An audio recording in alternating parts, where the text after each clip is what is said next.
Greetings, Band of Gold family. Welcome to part 2 of our video of how we're going to rehearse starting in June. I have the document right here that is from Wilson County School District, and it's concerning how athletic activities will be run this summer. And what I would like to do is address how the Band of Gold will be meeting these needs. This list will be posted on our website or with this video so you'll know exactly what I'm talking about. I'm not going to read to you every single item on here. Some do not really apply to us, but I do want to talk about a few of them. Starting with number 2, athletes must arrive on campus dressed for activity. That means they must show up dressed and ready to go. At all possible cases, we're not going to let students in the building unless they have to because of weather concerns. Number 3, this would be only Mount Juliet band directors and band staff that will be participating in summer rehearsal activities. It will also be only students that are going to be in Mount Juliet High School next year, grades 7 through 12.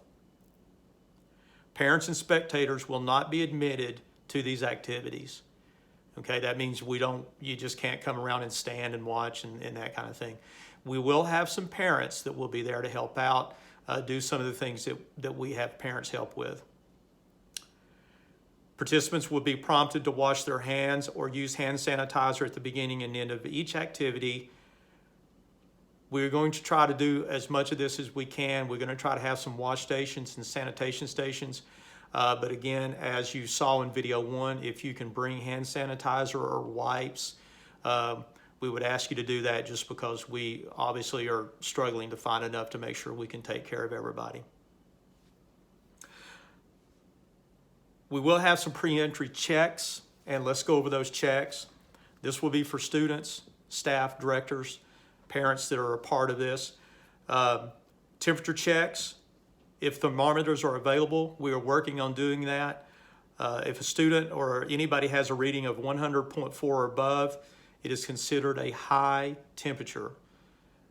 Coaches and athletes will be asked if they have any symptoms for COVID-19, such as fever, cough, shortness of breath, sore throat, any of the normal things that we've been reading about. C, coaches and athletes that have a high temperature or symptoms will not be admitted to the activity and will be referred to a healthcare provider. All referrals would be reported to the school principal and athletic director. So if we have anyone show up for rehearsals and they have the symptoms or they have the high temperature, then we're going to follow those guidelines to make sure we're doing that.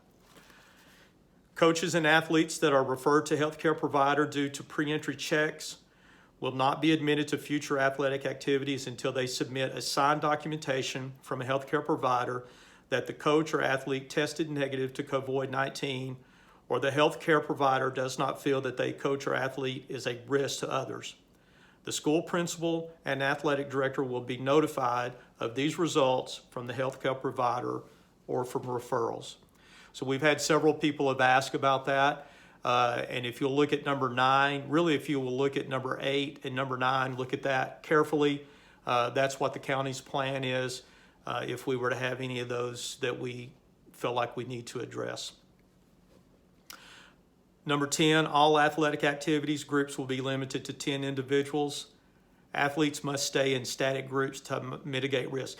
So what we're going to do is we're going to make sure that we never have a group of more than 10. That would be like 9 students and a staff member. When we are outside, the students will be distributed in a manner so that they are at the very minimum 6 feet apart. In most cases, we're going to be well over that number. Multiple groups may be present at the same time.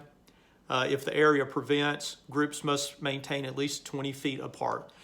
So if you see the band outside and you see us, and for example, if we're in the parking lot and we're doing marching basics, if we are 2 yard lines apart or 2 of the white lines that are out there, that's 30 feet. So again, we feel like we can make these very, very effortlessly a part of our band activity.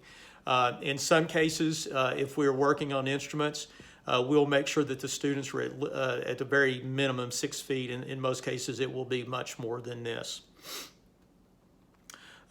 Coaches will ensure that common equipment is disinfected before and after each group uses the equipment.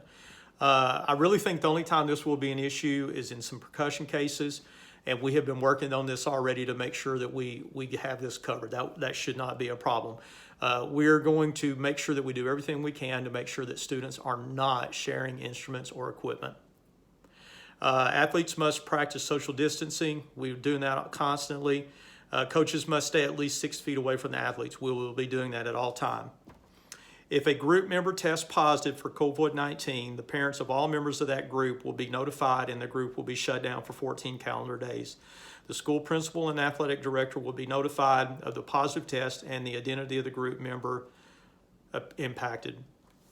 So what we plan to do here, excuse me, if this happens, then we will not do anything to violate that guideline. Okay, so if we, for example, if we were to have a staff member, then we would make sure that anybody that staff member or that director was in contact with, we would identify that group and make sure that group did not come back for 14 days, and then follow the guidelines that are in rule number 9 or suggestion number 9. Coaches will provide alternate activities or at-home workouts for athletes that cannot attend school athletic activities due to their group being shut down or the parent chooses to keep them at home. Again, we do not want any student to feel like they are required to attend these June activities, okay? If you do not feel comfortable, do not come to the rehearsal. Do not participate. Number 16 on this, coaches will not penalize an athlete for an absence unless the parent or athlete fails to notify the coach of the absence in advance. So what we would like for you to do there is, we want you to just let us know, okay? Hey, we're not going to be at rehearsal due to whatever reason, so that we can kind of know and see what's going on.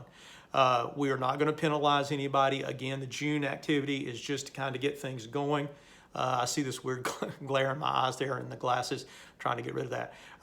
But we do want students to feel comfortable and safe. We want parents to feel like they can do this and not feel like there are any concerns. As you look at this list, please do not hesitate to contact us and let us know if you have any additional concerns. We have been working on our part of this list for several weeks, and we are not just going to roll into rehearsal on June 1st and just start doing things that we've never done before. We are going to be prepared, and we want everybody to be safe and protected, and make sure that we have are making good choices for the band of Go. So thank you for watching this video. Again, if you have any questions, please contact us, and we'll make sure that we do our best to cover everything and have good, safe, productive rehearsals moving forward. Thank you very much.